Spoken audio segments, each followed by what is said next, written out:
أنفسنا ومن سيئات أعمالنا من يهده الله فلا مضل له ومن يضلل فلا هادي له أشهد أن لا إله إلا الله وأشهد أن محمدا عبده ورسوله لا نبي ولا رسول بعده أما بعد. Para asatidzah yang dimuliakan oleh Allah, terkhusus yang saya hormati Ketua Takmir Masjid Al-Barokah dan yang kami hormati Ketua Forpak Godinan Ustaz Joko dan bapak-bapak yang dimuliakan oleh Allah. Puji syukur untuk Allah, salawat dan salam untuk Rasulullah SAW.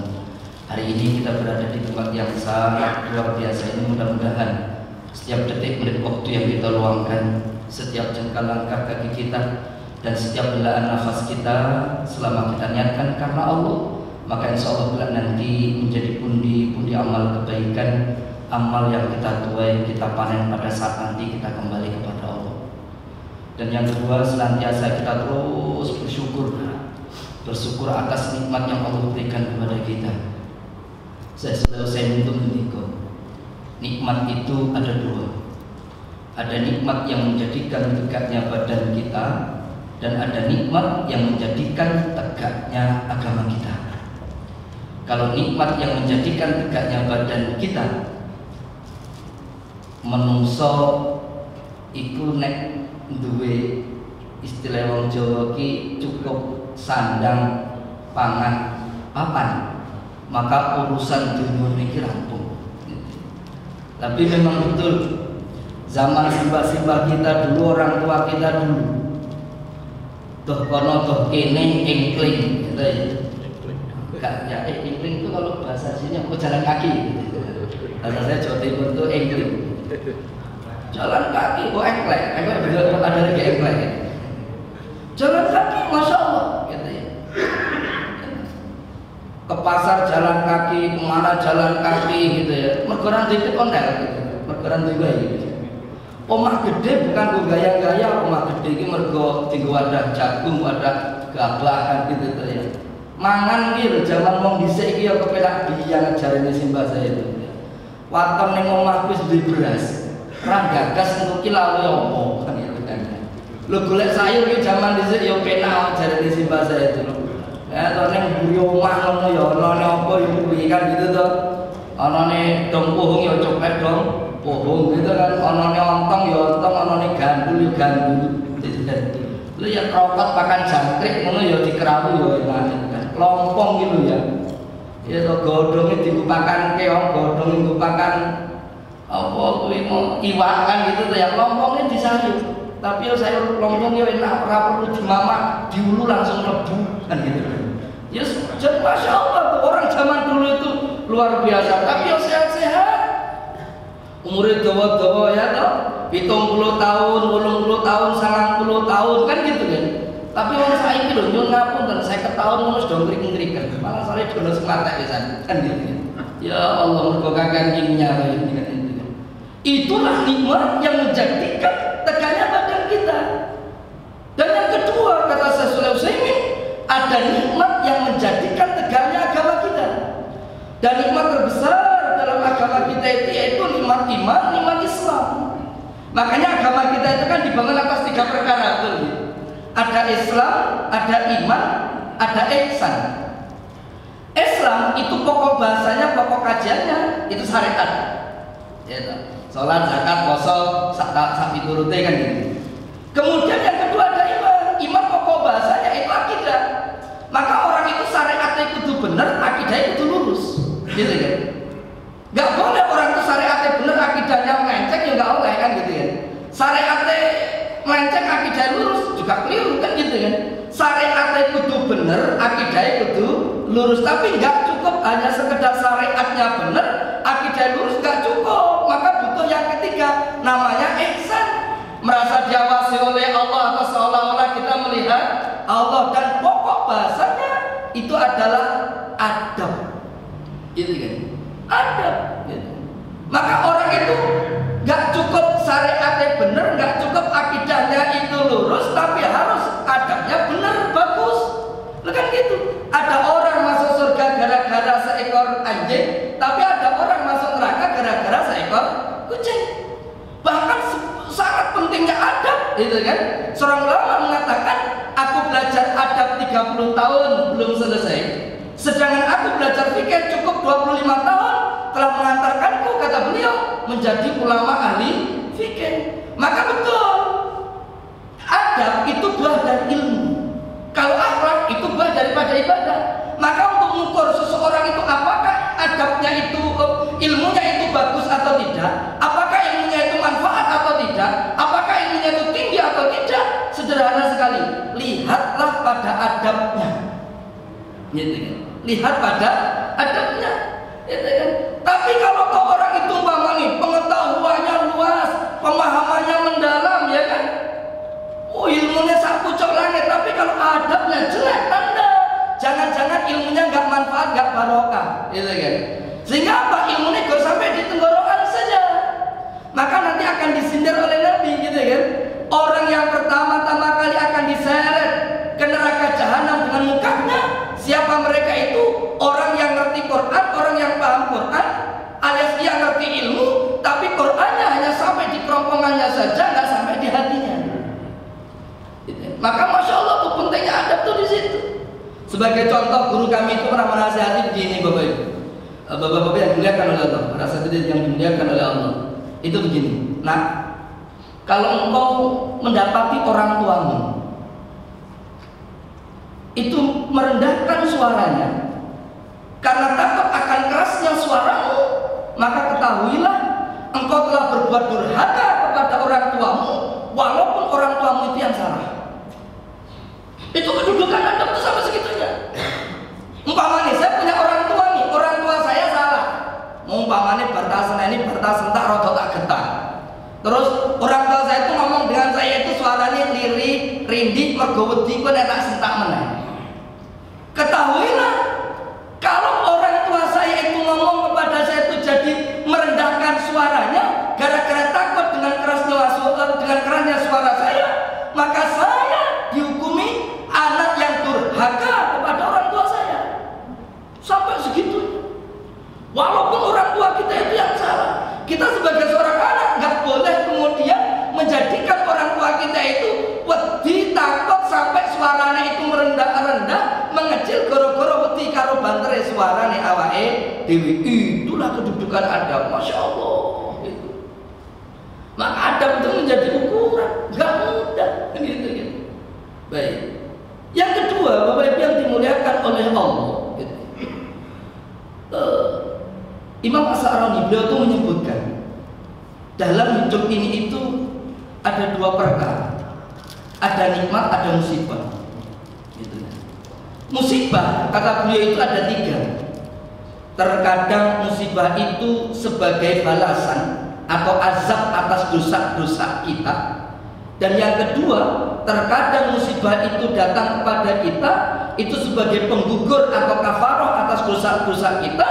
Dan yang ketiga, terkadang musibah itu datang sebagai peninggi derajat kita. Jadi kalau kita itu dikasih oleh Allah musibah, karena memang dalam kehidupan kita itu ya grono loro. Nek gak nikmat itu musibah, apapun itu wujudnya. Itu kan gitu kan. Awake dhewe bisa makan, minum, nikmat kan gitu kan. Loro atau kemudian kehilangan apa, musibah kan gitu. Ya memang dalam hidup itu ada dua perkara itu, kalau nggak nikmat itu musibah, kan gitu kan. Nah orang ketika dia mendapatkan nikmat dituntut untuk bersyukur, terus berbagi, syukur-syukur gitu. Kalau nikmatnya itu lebih banyak kan gitu. Kalau andai kata dia mendapatkan musibah, maka dia dituntut untuk tetap bersyukur, tapi juga harus sabar. Bedanya sedikit sekali. Nek entuk nikmat oke, awake dhewe iki dituntut dikongkon syukur dan berbagi. Kalau kita mendapatkan musibah, kita itu dituntut untuk tetap bersyukur, tapi juga awake dhewe itu harus sabar. Sebagaimana Ibrahim bin Adham, satu ketika hendak beliau itu dalam perjalanannya di pinggir jalan ia ketemu seorang pengemis. Tangannya buntung, kakinya buntung, matanya buta, punya penyakit kulit, gitu kan. Ibrahim bin Adham itu mesakit. Terus engkei makan itu caranya didulangke. Karena dia gak ada tangan, gak duit sekel ditulangke.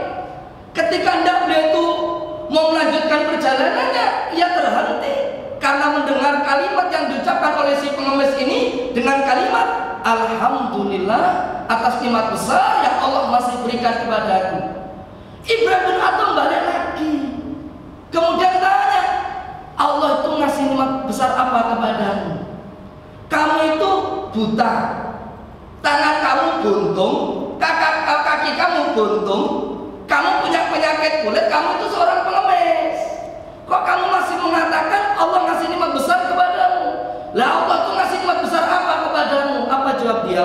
Allah memberikan dua nikmat besar kepadaku, yaitu qalbun syakirun wa lisanan dzakirun.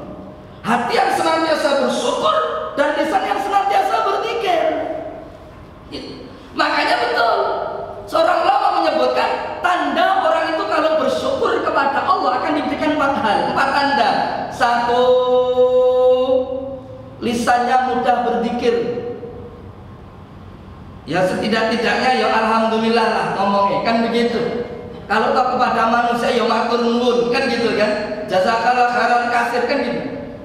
Yang kedua, tanda kalau orang itu bersyukur, orang itu akan menggunakan nikmat untuk senantiasa mendekatkan diri kepada Allah. Ya gunakan nikmat itu untuk mendekatkan diri kepada Allah. Allah kasih nikmat mata, kita gunakan mata untuk melihat yang baik-baik, untuk membaca Quran, kan begitu. Untuk hal yang baik-baik yang kita diberikan oleh Allah, rezeki kita gunakan untuk yang baik-baik untuk mendekatkan diri kepada Allah. Dan yang ketiga, tanda orang itu kalau bersyukur, orang itu akan menggunakan nikmat sebagaimana yang diinginkan oleh si pemberi nikmat, yaitu Allah. Gitu. Logika simpelnya begini loh. Nek umpama nih, saya ini dikasih peci oleh teman saya, mau satu ustaz itu ngasih saya peci. Maka syukur saya itu selain saya matur nuwun kepada beliau, maka peci itu tak gunakne nenggon masjid, tak kene tak dewa tak delene nenggon sirah, tak nggo sholat, tak nggo pengajian. Kok beliau tuh tahu kalau peci itu yang aslinya beliau, mergono tandane umpamanya. Maka bisa jadi besok saya akan dihadiahi lagi mbok koko, mbok opo, mbok sarung, bisa jadi. Ngopo seneng? Lah kok dak dikai peci-pecine dienggo sholat, dienggo pengajian, terus dikene nenggon sirah. Tapi seandainya saya dikasih peci oleh beliau, peci itu tak gawa nang masjid, tapi ora tak kene nenggon sirah, tak kene nenggon sikil, tak ide. Kira-kira saja loh, beliau itu tahu kalau peci itu dari beliau. Kira-kira ning atine beliau mangkel ndongkol apa marah. Insyaallah telu-telune. Sesuk aku dikai sarung apa ora? Kayane gak kan gitu kan. Lho wong seperti begitu. Maka salah satu tanda orang itu kalau bersyukur yang nomor 3, ia menggunakan nikmat itu sebagaimana apa yang diinginkan oleh si pemberi nikmat. Bukan gitu. Beliau tadi ngasih nikmat, ngasih rezeki kepada saya peci. Dikon apa? Dikon kayak ini nggon sirah dinggo ngaji. Sesuai seperti yang beliau inginkan. Besok saya dikasih tambah lagi. Dan yang keempat, tanda orang itu kalau bersyukur, maka orang itu senantiasa bersifat qanaah. Apa tuh qanaah itu nerimo? Ini yang gak gampang kan itu ya. Ini yang gak gampang gitu ya. Allahu Akbar. Baik, yang kedua, senantiasa kita bersolawat kepada Rasulullah SAW karena kita akan berharap akan syafaatnya. Imam Al-Qurtubi di dalam kitab At-Tazkirahnya beliau mengatakan syafaat itu sumbernya ada 5. 1 dari Allah langsung, yang kedua itu dari Rasul. Kalau dari Nabi, kata beliau, salah satu amalan terbaiknya yaitu apa? Ittiba Nabi, perbanyak baca sholawat. Gitu. Makanya baca sholawat itu penting-penting. Masalah kemudian mau pakai sayyidina atau tidak pakai sayyidina itu gak ada masalah. Kalau guru saya itu menasihati kami begini, kalau kamu baca sholawat pada saat sholat tidak perlu pakai sayyidina.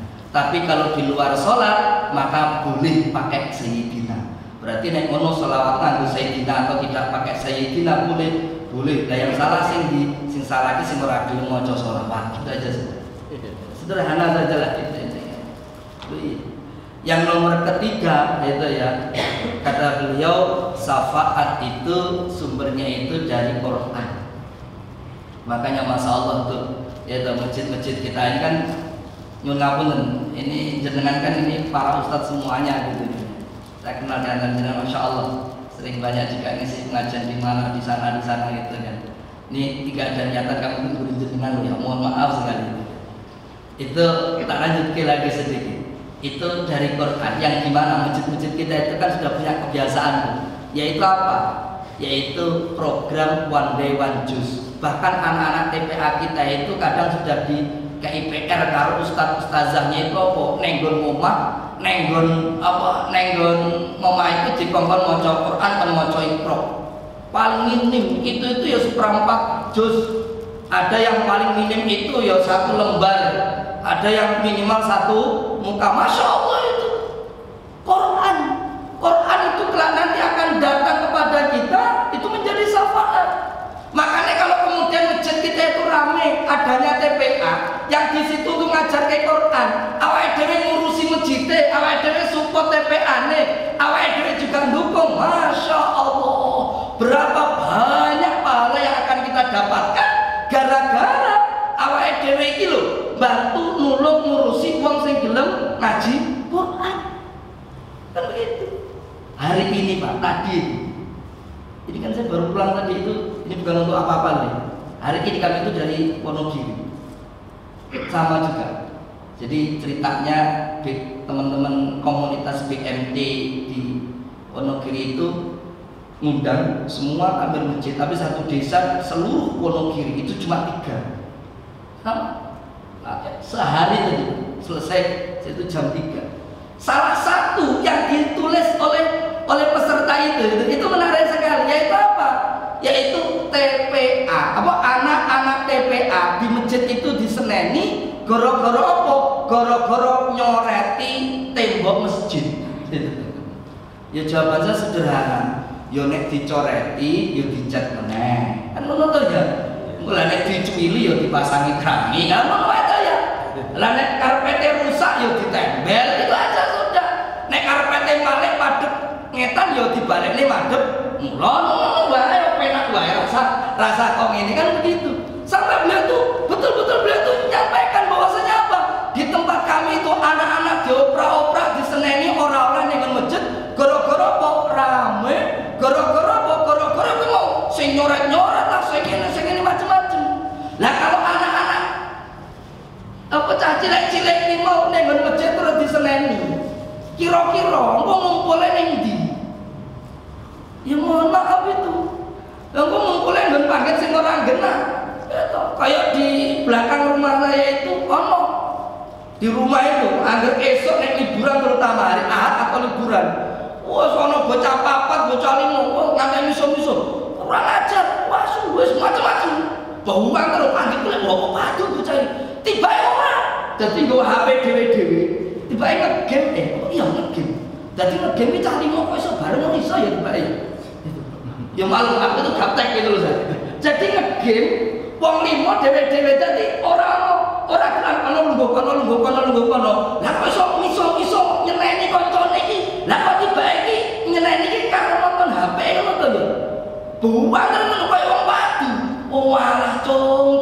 Tiba iki dapur mungkin lagi main game to. Lah kok ngantek meso kan gitu. Cah cilik-cilik cah SMP itu. Ya Allah. Sampai segitunya. Makanya kalau anak kok di masjid diseneni, ya ngapunten. Ya anak-anak lah bakal yang masjid kecuali di Jumat. Lah apa? Ente Jumat berkah. Nah, ini masjid insyaallah. Tapi kalau selain itu ya orang yang masjid. Makanya insyaallah lah ya, jangan khawatir lah. Apalagi dengan itu seorang pengurus tangga masjid itu ya. Pahalanya luar biasa. Yang sebagai ini aja lah ya penguat ya. Surah Taubat ayatnya 18.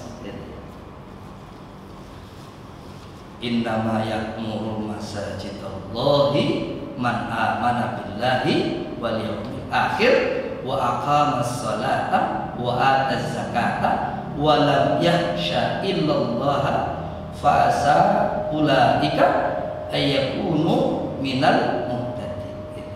Sungguhnya orang yang memakmurkan masjid-masjid Allah hanyalah orang-orang yang beriman kepada Allah dan hari akhir, yang mendirikan sholat, menunaikan zakat, tidak takut kepada apapun selain kepada Allah. Maka mereka lah orang-orang yang diharapkan termasuk golongan orang-orang yang mendapatkan petunjuk. Ini sebagai motivasi kita ngopo kawin itu ngurusi masjid kan gitu. Dan orang-orang yang hatinya selalu terpaut kepada masjid juga termasuk ini kan dikoni Rasul. Masya Allah tuh, ya kan? Satu di antara 7 golongan yang akan dinaungi. Lah awake dhewe panjenengan sedoyo semuanya ini ngurusi masjid, maka insya Allah gitu kan. Makanya Ustaz Abu Fatihah Al-Adnani beliau itu memberi nasihat kepada kami, gitu. Karena beliau itu sering juga pernah kita undang untuk memberikan pembekalan kepada guru-guru di TPQ. Jadi kita itu di LKG, komunitas LKG itu pengurusnya banyak, dan setiap bulan itu mesti ada kajian, namanya kajian keluarga perindu surga, gitu. Salah satu pematerinya itu ada Ustadz Abu Fatihah Al-Adnani. Terus kemarin itu dari tim dari Sakinah yang ininya Ustadz almarhum Tri Asmoro kan itu kan. Yang terakhir Ustadz siapa? Ustadz Kadarusman, ya guru dosen di Pondok Asalam kan gitu kan. Terus kemudian juga ada Ustadz Ansori ya, Ustadz Samsudin Ansori kan gitu tuh ya. Insyaallah. Yuk kita aja belajar, kita sih tahu. Dan menarik salah satu nasihat yang sering kita dengar itu oleh Ustaz Abu Fatihah Al-Adnani itu yaitu apa tuh? Jadi beliau itu menghasut awake dhewe iki pokoke ngene, dikongkon ngluangne wektu, mbuh kuwi sithik, mbuh sepiro, itu waktu kita atau tenaga kita atau apapun yang ada pada diri kita itu untuk urusan umat. Untuk urusan umat. Sampai segitunya. Dan Masya Allah tuh, ya memang benar gitu kan. Orang gitu ya, yang dia itu kok jadi manfaat kanggo wong liya. Itu kita itu juga akan diasuh oleh sebagaimana ketika Rasulullah SAW dalam hadis yang diriwayatkan oleh Imam At-Tabrani, Syekh Al-Albani mengatakan derajat hadis ini itu hasan. Jadi ya, al-mu'minu ya'lafu wa yu'lafu wala khairu fi man la ya'lafu wala yu'lafu wa khairun nas anfa'uhum linnas. Seorang mukmin itu adalah orang yang bisa menerima dan diterima orang lain. Itu wong sing iman. Jadi wong sing iman, wong sing iso nerima dan bisa diterima orang lain. Dan tidak ada kebaikan bagi orang yang tidak bisa menerima dan tidak diterima orang lain. Dan sebaik-baik manusia adalah yang paling bermanfaat bagi manusia lainnya. Adanya kita itu diharapkan orang, ketidakadanya kita kok dirindukan orang. Insya Allah awake dhewe wong sing apik, wong sing bener. Insya Allah begitu. Tapi nek onone dhewe ndadekne wong malah sengit, sepat gitu ya. Orang-orangnya dewe malah orang-orang podo syukuran. Itulah alhamdulillah bapak kayak akhirnya minggat kembali menurut ya. Alhamdulillah wong wis modiar kan gitu umpama gitu ya. Oh, lah nek menurut ya repot awake dhewe iki kan gitu kan. Itu berarti adanya kita itu enggak diterima oleh orang. Ya nyuwun ngapunten, namanya juga orang hidup bermasyarakat nggih. Nggih mohon maaf ya ora gampang gitu ya. Ya toh, enggak gampang gitu kan. Ya kadang-kadang awake dhewe iku harus nahan ego itu. Ngerti jane iki yo kleru, iki yo enggak pas kan gitu. Tapi karena ya toh keadaan yang tidak memungkinkan kita itu harus moro-moro nek nasihati langsung frontal. Ya kadang-kadang itu cara menasihatinya itu rada alon-alon. Ana cerita, ini menarik nih cerita. Ini cerita guru TPA. Jadi, enggak usah tak ceritakan namanya. Dia itu masya Allah pendatang, ya toh pinter, suami istri pinter tuh, ngajinya apik lah. Neng kampung baru, di kampung itu baru, ini orang baru. Alhamdulillah diterima oleh kampung itu. Wah anak-anak nek sore itu ngaji di rumahnya beliau. Satu ketika, ini singkat cerita saja.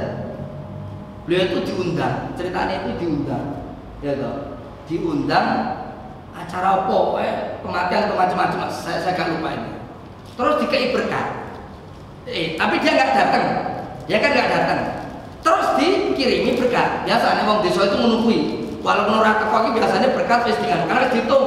Engko sak RT wong piro iki kakane pro 40. Ya wis engko gawe berkate 40. Nek kira teko ngono biasanya kok dicangkengke tanggane. Itu mas saya masih ada model begitu masih ada. Dicangkengke. Isuke itu ketemu ya apa didapati apa? Berkat yang tadi malam itu dikekne, itu dibuat sak wadahe dipakakne pitik ning nggon latar. Wong sak kampung ngerti, ana wong kampung sing ngerti. Dadane geger. Wah, kae berkat ini gak oleh wali ora apa macam-macam. Akhirnya apa yang terjadi? Anak-anak neng kampung kuwi gak oleh meneh ngaji ngene wong iki. Ngene ustaz iki lha apa? Alirane sesat jarine ngono. Ya Allah, ya memang yo ngapun yo kadang-kadang awake dhewe iki yo dakwah yo ora iso frontal kan begitu tuh ya. Yo enggak apa-apa. Yo pokoknya gini aja lah. Kita itu saling menghormati apa yang kita tidak sepakati, gitu kan? Dan kita melaksanakan apa yang kita sepakati selesai. Lah kan gitu aja tuh dalam bermuamalah ning masyarakat juga kadang-kadang memang harus begitu, gitu kan? Ya ora apa-apa kita hormati. Oh, saya senengane yasinan, ya ora apa-apa. Oh, beliau enggak seneng yasinan, ya ora apa-apa. Kan gitu. Oh, nek diundang teko ora diundang teko ya ora apa-apa. Sudah, sederhana sekali Bapak kan gitu tuh ya. Pokoknya nek kira-kira awake dhewe ora sepakat, ora setuju, ya wis kita hormati orang lain kan gitu. Orang lain itu ya orang lain, awake dhewe itu awake dhewe. Awake dhewe belum tentu mau seperti orang lain, karena orang lain pun juga belum tentu mau seperti kayak kita. Kan gitu kan? Gak bisa awake dhewe kudu wong liya kowe kudu manut kaya aku. Nek ora kaya aku, wah, kapan neraka lho kowe ya ora oleh ngono. Ya balik kanan bubar jalan nek dakwah langsung ngono kuwi. Lho kan gitu tuh ya. Ya sama. Awake dhewe itu ngopeni anak-anak, ngopeni bocah-bocah. Ya Allah, gitu ya. Saya tuh yo tahu ngopeni bocah-bocah santri yo ora gampang kok. Lho tenan to ya.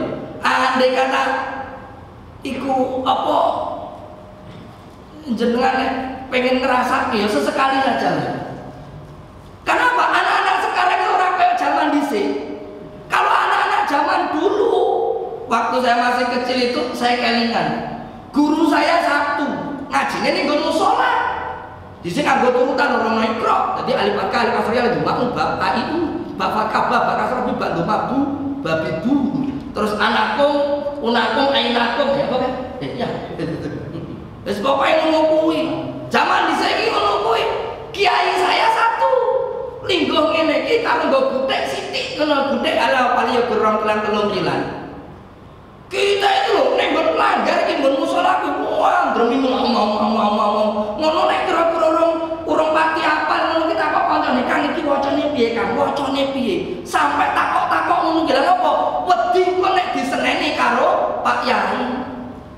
Tapi jenengan nek kertas hari ini santri saiki ora mau ceritane ditinggal ustadz terus maca dhewe-dhewe ngulangi nganti ping 10 ngono ki eleh-eleh belgedes. Yakin aku ora percaya. Tapi enggak tahu nek murid Ustaz Mustasir apa oh sama juga. Makanya kadang-kadang ya butuh yang namanya manajemen. Itulah kenapa beliau kan di Batu, saya juga di Batu. Beliau Batunya Sukoharjo, karena apa? Sukoharjo kan itu. Tadi Karanganyar. Kita di LKG TPK Solo Raya, urusan TPA. Itu kondisi begitu itu kami itu hampir setiap kali ada training pelatihan masalah ngono ki ono wae. Lho iya, zaman dhisik Ustaz Dehem muridnya santrine meneng wedi. Saiki ala mbok Ustaz ngantek patok klenger kok ya. Ya gur becik ya. Kaya niki mau kakan mangan malam Ustaz. Ayo ngono. Beto. Zamane wis beto. Ya anak-anak saiki kene ngaji Quran itu lho nyuwun ngapunten ya toh. Itu lho. Iku kene ngaji kene arep ketemu karo Ustaz. Ora ketemu karo Ustaz ya ora bakal ngaji kecuali Pak Emboke sing ngerti agama. Lah iki insyaallah ning omah ngaji. Lah tapi nek sing ngomong sing ngono ku ya kadang-kadang nyuwun ngapunten kok. Ya toh, ya jane anake dioprak-oprak di konten PA. Oh, tapi lah bapake ning ngono omah ya tontonane campur sari karo campur saru. Lah ya repot lah. Kan gitu. Repot.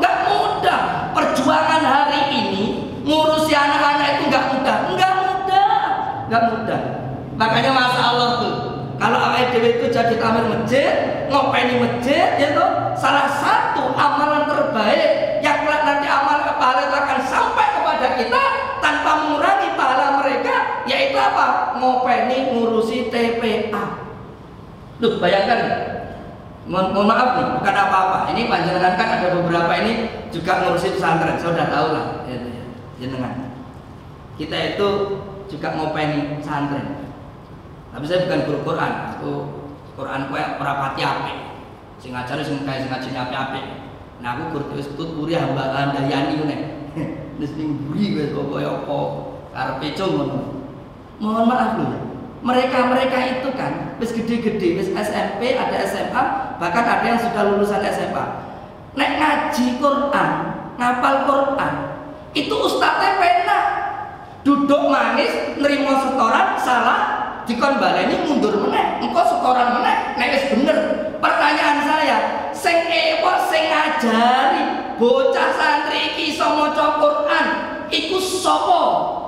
Apa guru sing tahfidz yang di kita tadi, apa guru TPA yang dhisik? Guru TPA. Lo kita gareng nrimo dadine yo. Lo kan ngono to ya. Orang ngajari bocah cilik-cilik sing ya Allah, itu to ya. Ya jenenge bocah cilik gitu ya. Terus ngaji yo ngono kae kan gitu. Ya Allah, luar biasa itu. Itu enggak gampang. Saya sendiri itu nek saiki dikon ngajar TPA. Ya kira-kira mungkin wis ora sabar kan itu tuh. Bocah saiki ki hubungane ya ora karuan. Tapi gimana lagi, keadaan memang memaksa ya wede itu harus kreatif, kemudian ya harus ada inovatif. Piye carane anak-anak santri kita itu ning masjid ki ya betah, ya seneng, ngajine itu ya bener apik kan begitu. Baik, kembali pada pokok permasalahan ya. Dalam riwayat yang lain Rasul itu ngendiko, manusia yang paling dicintai oleh Allah adalah yang paling memberikan manfaat bagi manusia. Nah itu. Jadi nek menungso sing disenengi Allah, yang dicintai oleh Allah, yaitu sapa? Menungso sing dheweke bisa atau paling memberi manfaat bagi manusia. Adapun amalan yang paling dicintai oleh Allah, kalau ini amalannya berarti perbuatannya, ya kan ya, adalah membuat muslim lain bahagia, gitu. Jadi memang dia itu seneng, kan gitu kan? Mengangkat kesusahan dari orang lain, membayarkan hutangnya, atau menghilangkan rasa laparnya. Kata Nabi, sungguh aku berjalan bersama saudaraku yang muslim untuk sebuah keperluan lebih aku cintai daripada beriktikaf di masjid ini, yaitu Masjid Nabawi, selama sebulan penuh. Bayangkan Pak, ngurusi bantu ngewangi wong liya itu pahalanya kaya iktikaf di Masjid Nabawi sebulan penuh. Ya toh. Hadisnya masih diriwayatkan oleh Imam Tabrani, Syalbani mengatakan hadis ini hasan. Gitu.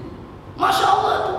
Lah jenengan semuanya itu ngurusi masjid, ngopeni masjid, ngurusi wong liya, betapa banyak pahala yang kita dapatkan.